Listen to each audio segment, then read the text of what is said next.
Hello, amazing Harmony Health retreaters. I was going to steal Linda's words here. Today is your gift. Eat well, move often, love others, breathe deep, live your best life, and be kind to yourself. Wow. Awesome job, Linda. I am so honored to get to be part of this retreat, and I can't tell you how much I sinking wish I was there in person. I want to give some elbow bumps and virtual 6 feet away hugs to everybody. And it's not going to happen this go around, but I really look forward to meeting you in the future.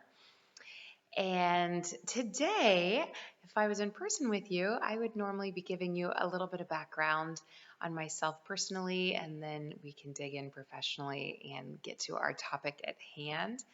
I am a wife and a mama of two amazing girls, and life's crazy. And I think everybody can agree.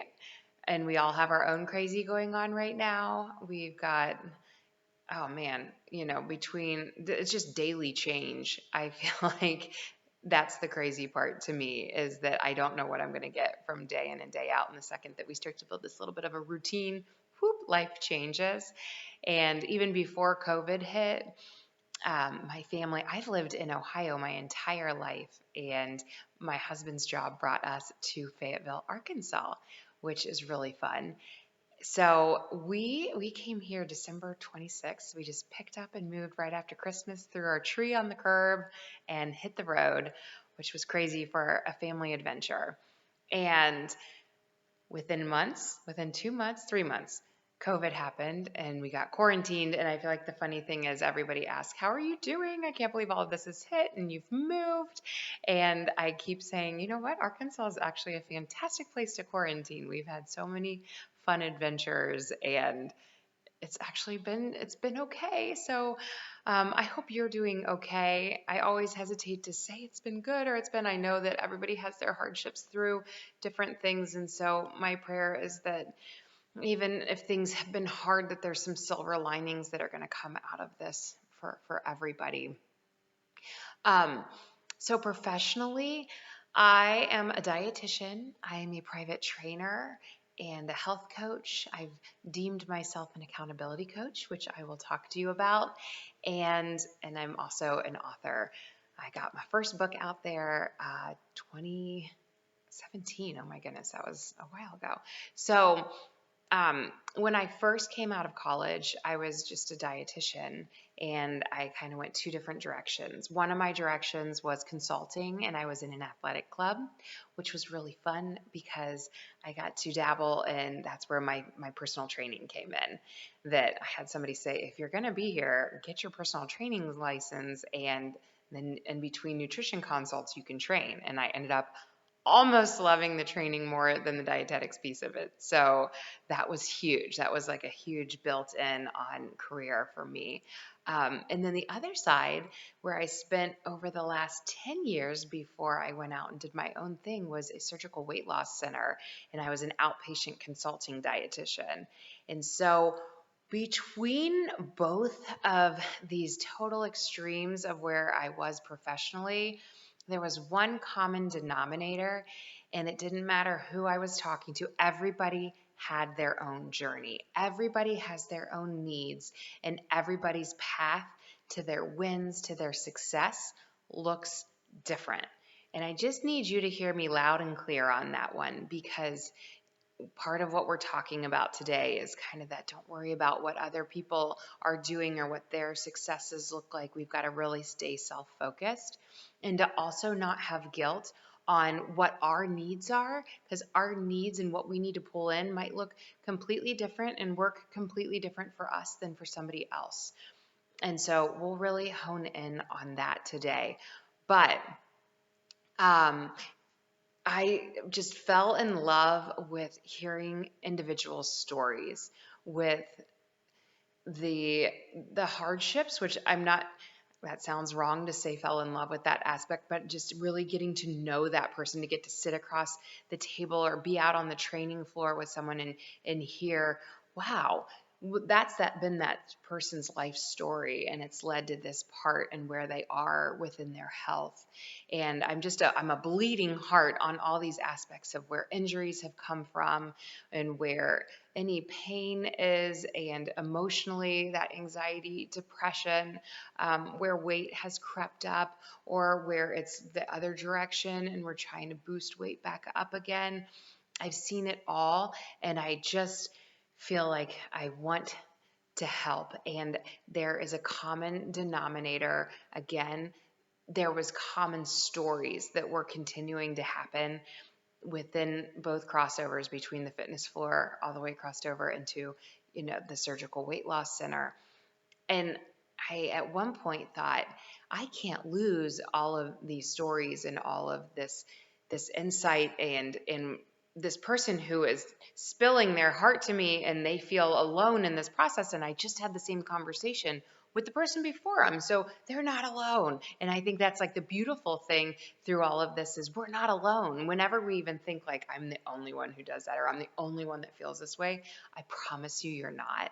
And so what came out of these feelings was, that's where the book comes in. A little direction, not perfection. And as I'm telling you, some of these common topics were coming up. That became my chapter. So like motivating yourself for others, being if you can't motivate yourself because you feel selfish doing it for yourself, then sit down and figure out who you're doing it for. Like writing a letter to my girls was huge inspiration to me. And I look back at that letter often to remind myself why I care, so that my body's functioning later on down the road, so that I can be that grandparent sitting on the floor and playing with my kids. My mom has done a triathlon with one of her grandkids, and I'm like, I want to be that. I want to be out living life and not just sitting on the sidelines watching it go by. And so that's that motivating yourself for others and turning away from diet mentality, accountability. Tools for success, how to measure our success was a topic I hit often with people, and emotional eating common, right? Finding your fitness personality was another common topic that I talked about with people. And that was because of that whole idea that, well, they're doing that and I'm not doing that. I should be doing that. Don't worry about it. What brings you joy? What's your fitness personality? What makes you happy? And something has to give was one of my favorite chapters. And it's this feeling that I think we all get from time to time where we just feel the weight of the world come down and we're like, I can't do it all. I can't be the mom and the wife and the friend and the daughter. I can't do it all. Something's got to give. And then we go into tidbits on how to make that work in your life. And so all of these topics, they have a client or a family member, it's an interview at the end of the book that ends up giving you insight into like that person who's experienced that, who has gone through it. So it's supposed to be kind of, and then there's the journaling questions too. It's like a workbook to work through, or it can just decorate your coffee table. But I'm telling you about this book because one, and I don't think you can see it, but it's direction, not perfection, accountability and coaching from your wine loving dietitian. And I purposely put wine loving on there because I needed you to immediately know that I'm relatable with you, that I am not back in the corner sipping on water every second with a little bit of lemon squeezed in, right? Like I have a Diet Coke here and there. I enjoy a glass of wine with my husband. I am not perfect, okay, by any means. And when I say a glass of wine, sometimes it's two or three. Let's be honest. Okay, so that I just need you to know. But the other thing I need you to know about the book was that it led to, I felt like the next natural step for me was a podcast. And it too is called Direction Not Perfection. And you can find that on Google Play and Spotify and your Apple Podcast button. And I'm just telling you that because this podcast to me, 86 episodes later and multiple interviews later, I've interviewed Linda twice on there, and it has brought me so much joy and like kept connections with those people who I feel like I just really want to keep connections with. But it has lifted out these 5 concepts, these 5 bullet points that all of a sudden, like literally, I felt like they became highlighted through episodes. They lift off the page to me, they shout at me to the point where I was like, this is what direction, not perfection is all about. This is it. And how can I talk about this, and how do these concepts come to life? And I was talking, I have a coach because I believe in accountability. My coach and I were like, okay, let's think for a minute. And she's like, what about an acronym? Let's get like, make it kind of fun. And so then I had some fun talking to her and my husband and other individuals about an acronym. And we came up with GRASP, G.R.A.S.P. And I'll tell you what those mean really fast so that your brain doesn't wander off on your own trying to think about it.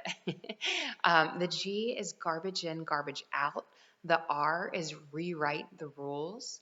The A is accountability. The S is stop chasing somebody else's goals. And the P is permission to fail. And that's what we're going to talk about today, my friends, is GRASP. And then some of the cool conversation that came out of GRASP was, I need you to close your eyes for a minute and think about this, okay? That there is this negative side of GRASP. And if we are picturing this, it's this, you can picture a hand on the back of your shirt pulling, or on the back of your shoulders pulling you back. And that can be negative self-talk. It can be addictions. It can be these habits that continue to take us down a hard, hard path. It can be anxiety. It can be depression. Okay, so something that has a grasp on you that is pulling you back. And every time that you feel like you have good momentum flowing, that you feel like you're moving in a positive forward direction, and you're feeling like, this is it. I finally got it. I'm finally flowing. I'm never going to let it go. I got this. And all of a sudden, that grasp on you sucks you back. Your depression that you've had under control for months, all of a sudden, it's back. And you're back in a deep, dark hole trying to crawl your way out of it. Or that addiction reared its ugly head. Or that negative self-talk has amplified and you cannot get out of it. Okay? And so that's the negative grasp. But then the important thing that I really want you to think about. So accountability, everything that I have built my business on, my brand on, my belief, my passion, everything boils down to accountability for me, okay? And where I, just quick side note, where I came up with accountability was the whole idea that my clients often tell me, I know what to do, I just need to do it. And and then I found like everybody I'm attracting is saying that this is me. I think that this is like what I've been led to do, and this has been placed on my heart, that I am meant to be an accountability coach. I am meant to be out there holding people's feet to the fire and being their biggest cheerleader and guiding them into the things that they already know how to do. But we're going to do it together, and we're going to make sure you don't fail. So that's one thing I want you to picture. If you have this hand on you, and this is accountability, okay? And I want you to picture that, and it is grasping you hard. So there's one grasp. Your other grasp is, and I wish I was in person with you, we could be having such a more fun visual, but the other grasp are these 5 concepts: our garbage in, garbage out, our rewrite the rules, our accountability, our stop chasing somebody else's goals, our permission to fail. Okay, so these 5 concepts have you tightly here because you are grounded in them, you believe in them, you work in them every day, and then you have that accountability system that's holding you to your goals and making sure that you don't fall back too far, because if you start to fall, then you're going to have that person to kick you back into forward momentum. So when you think about this in that negative grasp, that those hardships, that negative self-talk, that's happening, but you have 2 firm grasps on each side of you, that as much as you are getting tugged back, it's only a little bit. You're only falling back a little bit, and then you have this really strong stance that you are not going anywhere, because you know exactly what you're fighting for and you know how to get there, even if it's not woohoo all the time, if it's not always glitz and glamour. And I was actually thinking about prefacing the talk with this, like, I'm sorry, I'm a little boring sometimes, because I'm not going to give you this promised like 15-pound weight loss in a week, or I'm also not going to give you, you're going to be pain free The second that we jump off this call and you can do these 5 steps and you're out of your pain and whatever that looks like, I don't have that for you. But what I do have for you today are these 5 concepts. And these are the little by when we work with them and through them, that little by a little becomes a lot. And it's those small wins that we keep taking that eventually lead us to those bigger successes and the bigger wins. And at one point in our journey, we look back and go, I'm not the same person I was 6 months ago. I'm not the same person I was a year ago. I'm growing. I don't feel like it. In the day or in the week or in the month, sometimes we might not feel like we're growing at all, but then we take that look back and we all of a sudden go, I'm growing. I'm going somewhere. And when I'm going, I'm growing. Okay. And it's so important. So we're building this like positive momentum, these positive ripples that keep us going in the right direction. So that in 10 years, we're not talking about the same goals that we're talking about today, because that can happen. You could look back 10 years from now and still be working on the same thing, or you can settle into the little by, a little becomes a lot. And if you can settle into that, then my promise to you is 10 years down the road, your goals will look different. They will not look the same. Okay? So that's a big deal. So let's dive into GRASP. So I need you to grasp onto this topic. If you can't tell, I have some like crazy passion with this. But the first one, garbage in, garbage out, was actually inspired by our dear friend Linda. So I feel like I talk about positive self-talk a lot, probably more than I talk about nutrition type helpful information, because I truly believe, and so does Linda, that what we tell ourselves impacts like everything else that's happening within our health journey. And so when we're talking about this, there's like a path that goes with this. And actually therapists live by this. There is a history, there is teaching behind this, that a lot of therapists, when they go through their schooling, this is like an underwritten part of what they are learning constantly. And so it is how we talk to ourselves. Okay? That self-talk determines how we feel. And how we feel determines how we act. Okay, settle into that for a second. So let's use an example to really give that some clarity. So let's even just give a scale example, actually. We step on the scale. It doesn't give us the number that we were hoping, or we worked really hard and it gave us a number that was even worse than it used to be. And our self-talk is, oh my gosh, I'm so fat. I'm lazy. I'm never going to get this. It's not working. Okay? So that's the negative self-talk. Then, so if what we tell ourselves becomes how we feel, then how we feel from that conversation that we just had with ourselves, now we walk away feeling discouraged. We might have kicked in some depression or some anxiety. We might have kicked in just bad feelings altogether. Okay, so this is now how we feel. And if how we feel determines how we act, then that next action can become things like walking straight into the kitchen and saying, screw it, it's not working anyways. So you emotionally self-soothe with food. We emotionally eat. Or that you had your shoes on, laced up, ready to walk out the door, and that scale number told you what it did, and you feel how you feel now. And so again, it's this screw it mentality. It's not working anyways. And you go hit the couch, kick off the shoes with your whatever food you just grabbed, and you totally just sabotaged your whole great plan for the day. So there's this ripple that just happened, right? Okay, here's the silver lining. That ripple can go in the other direction too. So let's take the same example. You step on the scale. It gives you a number that you don't like. Same scenario, okay? But instead of going super negative with yourself, Let's say, okay, I'm trying really hard. I've been practicing some positive self-talk. I'm going to try this. So you see that number you don't like and you go, okay, so it's a number. I've been working really hard. Here are the things that I know I've been doing. I know I've walked more. I know I've drank more water. I know that I did some resistance training this week. My body might be retaining some water. I know that I packed my lunches all week. I didn't even eat out.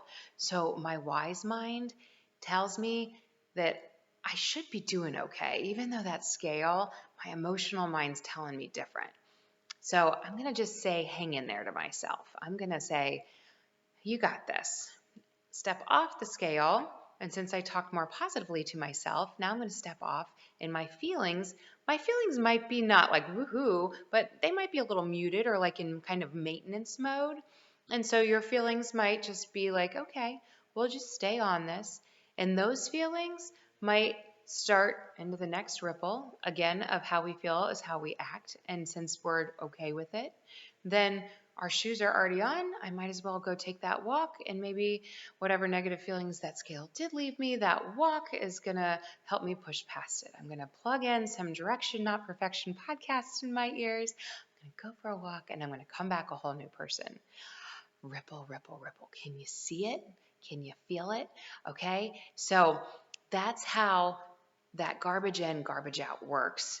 And you've got to believe that positive self-talk makes and breaks your journey. You have to buy into that. And it doesn't take one time of practicing. It doesn't take 10 times of practicing. It takes 1,000 times, tens of thousand times of practicing positive self-talk before you're going to start to have something come a little more innate, become a little more natural. Any athletes in the room? Man, if you were an athlete and you were practicing your sport, you didn't do it once. You didn't do it even just for one season and go, yep, got it. You did it every day or through multiple seasons or through your lifetime as a kid. And that then gave you that ability to be that varsity athlete or that collegiate athlete. And that's how I need you to think about it with positive self-talk. Like, it's not too late to start doing it, but it's daily effort and it's constant daily effort. And when you catch yourself, you got to just rein it back in and reverse it with some positive self-talk. Okay. Let's move on to rewriting the rules. What do I mean by that? Rewriting the rules to what success looks like. And so let's take that last example, the scale example. If we were to rewrite the rules to what our success looked like, we could look at that example and say, you know what?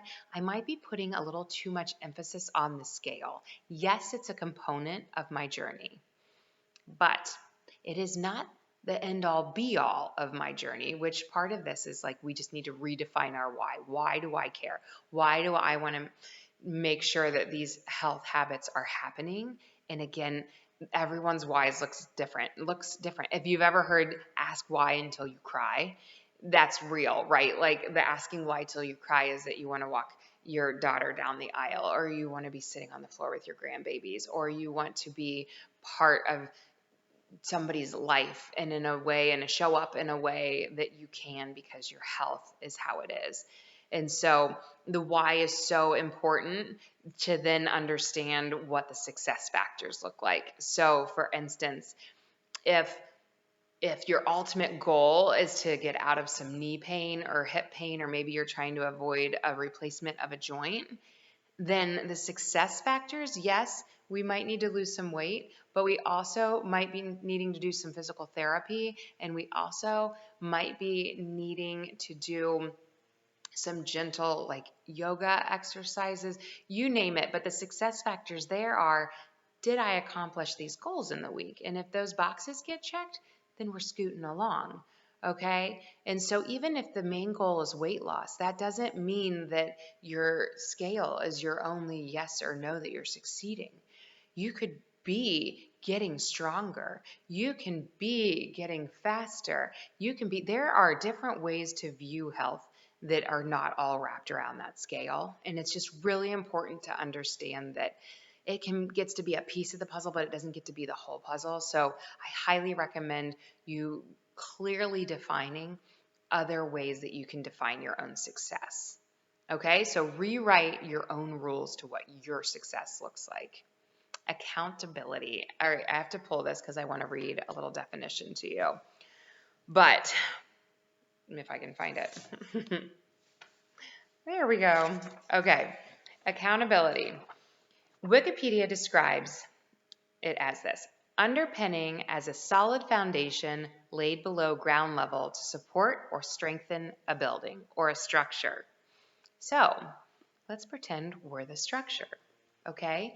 And that accountability is giving us this solid foundation that we get, that's giving us strength, and it's giving us just this ability to stay strong. What's the other word that I'm missing? Support. So support and strength. And when you think about it that way, and again, when we even go back to that grasp visual that I was giving you, I think it's a little ironic that we can put the word strength in with accountability, because a lot of times the common theme I hear rolling off people's tongues are that I can't believe I would need to pay somebody to do something that I already know how to do. I feel weak that I need to ask somebody to help me when I already know how to do it, which goes back to the I know what to do, I just need to do it, right? But guess what? It's not weak to ask for help. And man, I can tell you that, and you can agree with me for someone else, right? You can agree that your friend should go get help. You can agree that your kids should go get help, but you got this. Why do you need to spend money on it? Why do you need to pull in that accountability source? And so it's just kind of a fun way to look at this, is that, hey, even our definition of accountability, just that underpinning of everything that we do, it's our strength and our structure, and and and it's awesome, and we got to have it there, or else it's really easy for our structure to waver, for us not to stand as strong, because we've got those other grasps trying to pull us back, trying to pull us away from all those positive things that we want to be doing. Okay? So, accountability is the underpinning of everything that we do. And again, Wikipedia describes underpinning as a solid foundation laid below ground level to support and strengthen. And I believe strongly that we all need support and strengthening every day in our life. And I use accountability. I already told you that I have my own coach. She came to me smack in the middle of trying to get this book written, and it was so interesting because I went to this like networking event, and those common conversations, what do you do, and she was like, well, I'm a book coach. It's like, oh, what? That exists? Are you kidding? I need you. I really need you. I have this book started, and I'm finally at a point where I don't think I'm going to finish it. I have like exceeded what I know how to do writing it, and now the whole like thought of publishing, I don't even know what to do with that. And so I had hired her, and I have never let her go, because I love having that accountability system. And even during this season of life with COVID, I pulled in another business owner to do Friday check-ins together. And then I also pulled in one of those membership groups that I get on a private Facebook to just have some other things that are just in my corner, making sure that I really stay the course right now. Because I'm telling you what, COVID alone has made me a couple times go, is it just time to throw in the towel? Do I just kind of stop this for now and think about it later? And the answer is no for me, but it's easy to have those negative thoughts creep in, to have the anxiety, the stress of what we're all going through. So accountability is huge, and I stand by it because I too use it. Okay, S, stop chasing someone else's goals. And what do I mean by that? I mean, let's go back to examples, because this is the best way to describe this. Is let's pretend you just walked away from a week where you were like, man, I did really good. I fit in 4 times of walking. I packed my lunch. I decreased my diet soda intake, which therefore rippled into me having less anxiety because I had less caffeine in my body.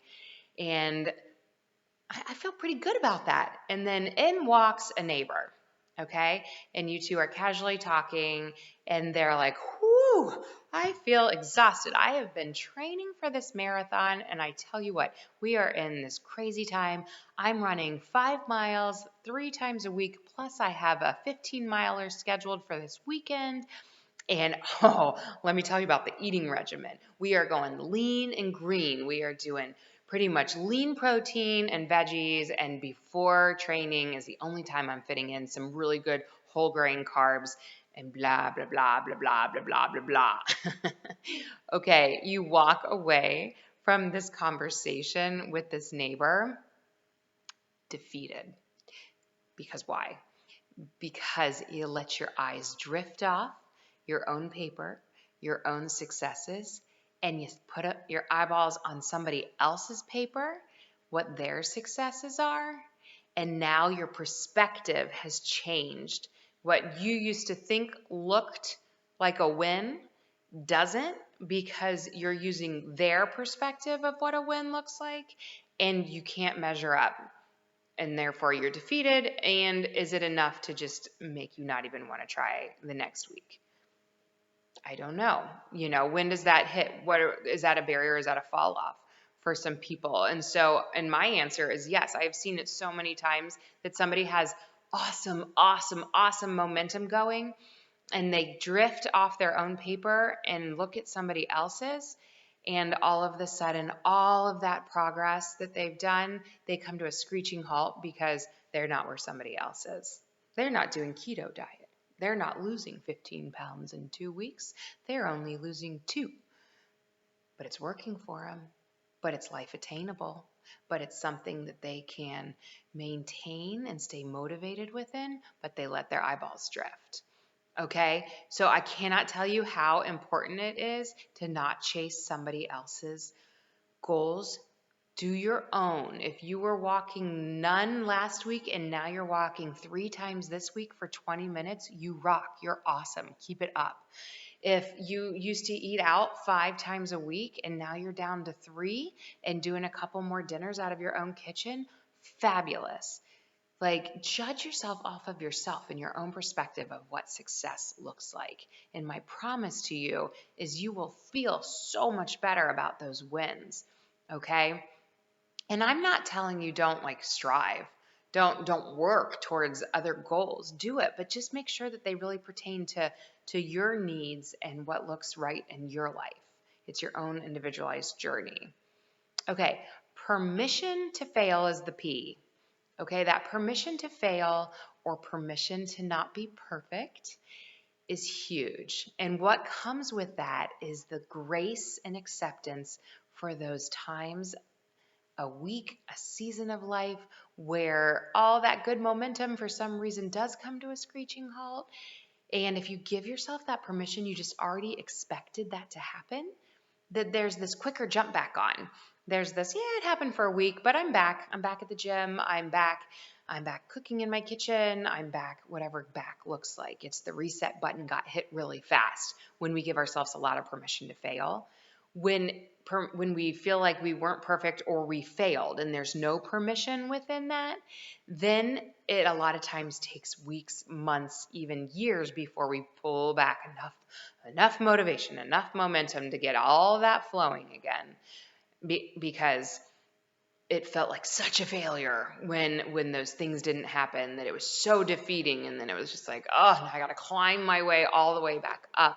I love this climbing of a mountain type of visual. If you picture, with goals and climbing that bottom part of the mountain, and that looks like decreasing Diet Coke, and it looks like increasing water intake, and it looks like adding in walking, throwing on a pedometer, and it looks like eating more meals and packing more lunches.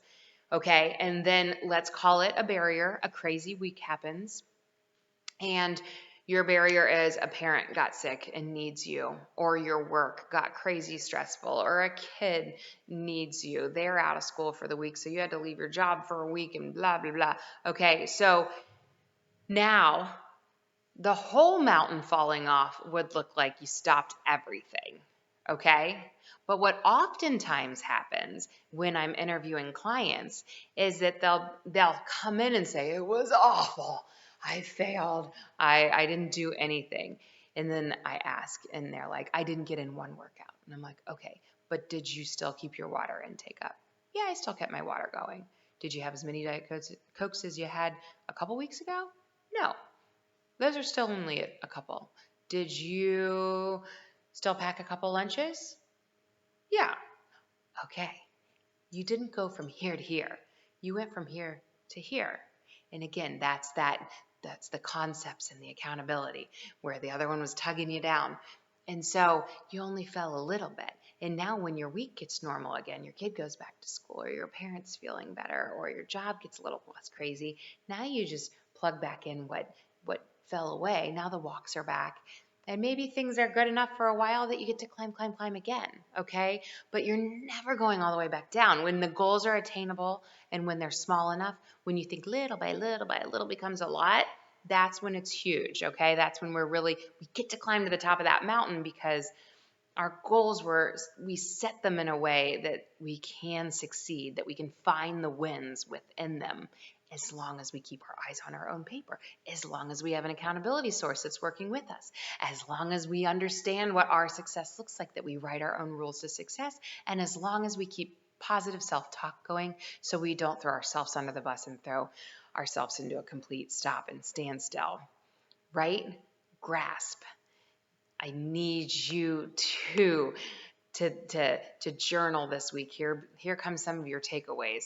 I'm a firm believer in note takers are game changers, and become a note taker, especially as you're at this retreat and maybe you have some beautiful downtime that you don't normally have in your life. All right, pull out that journal. Here's your first one. As you are hearing grasp, what comes to mind? Because this is kind of how I picture people going through this. Okay, garbage in, garbage out.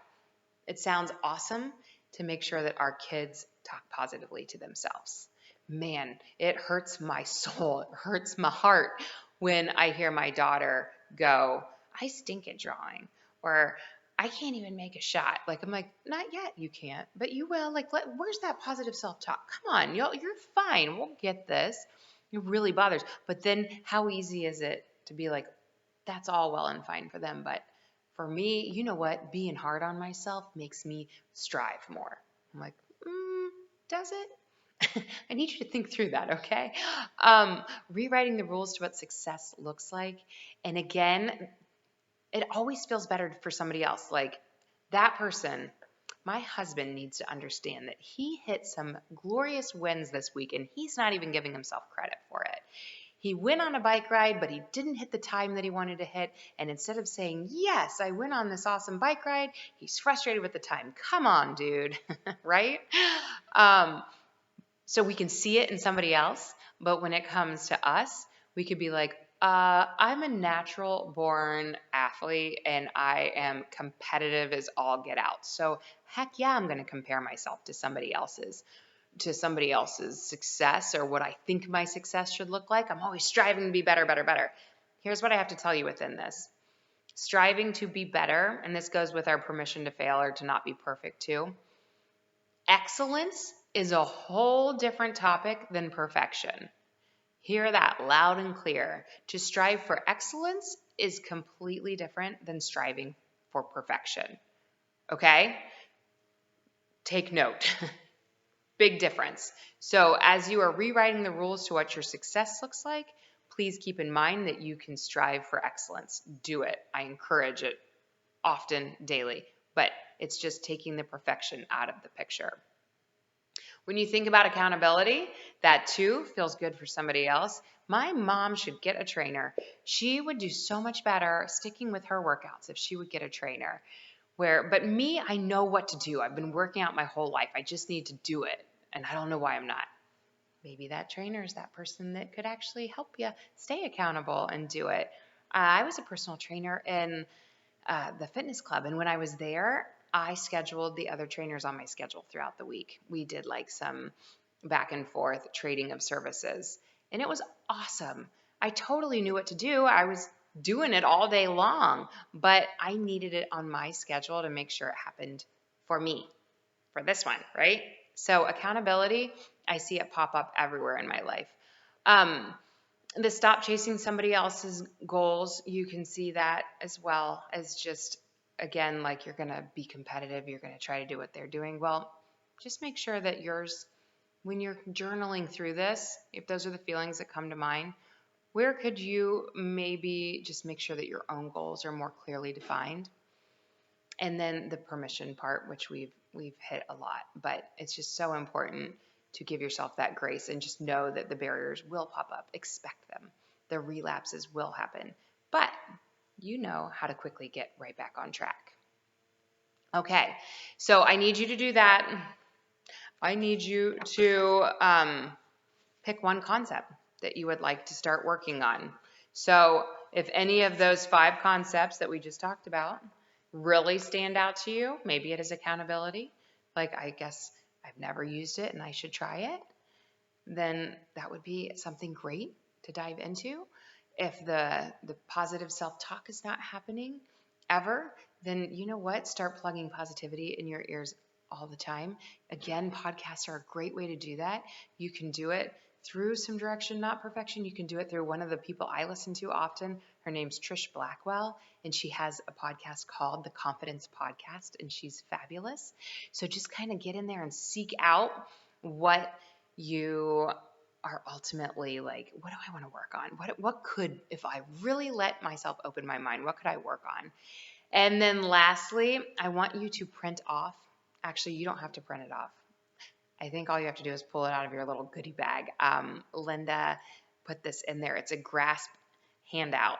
And I would highly recommend hanging it on your bathroom mirror or putting it on your desk or just putting it somewhere visual to take some notes on there and to kind of walk yourself through that mantra daily. Just see it daily that these concepts are so important. And that's it, friends. That is where if we can settle in and really engage in the process of slow and steady wins the race, my promise to you is that we are going to get somewhere and it is going to be awesome. But we got to settle in. And this retreat is such a great way to do this. I'm so proud of yourself for taking time out of your crazy busy lives, out of this crazy time, to just self-care. So important. That's like the number one on the checklist is you got to take care of yourself. You can't pour from an empty cup. You got to put on your own oxygen mask first before we're better able to help others. And I have a feeling, a little inkling that there's a lot of you in here that are huge helpers of others. And maybe that kind of resonates with you that you are at this retreat because you want to be the best you that you can be so that you can go spill that over onto others who need you. So again, I wish I was there in person to just get to go around and chit chat and answer any questions, but you can find me at House Lifestyles on Facebook.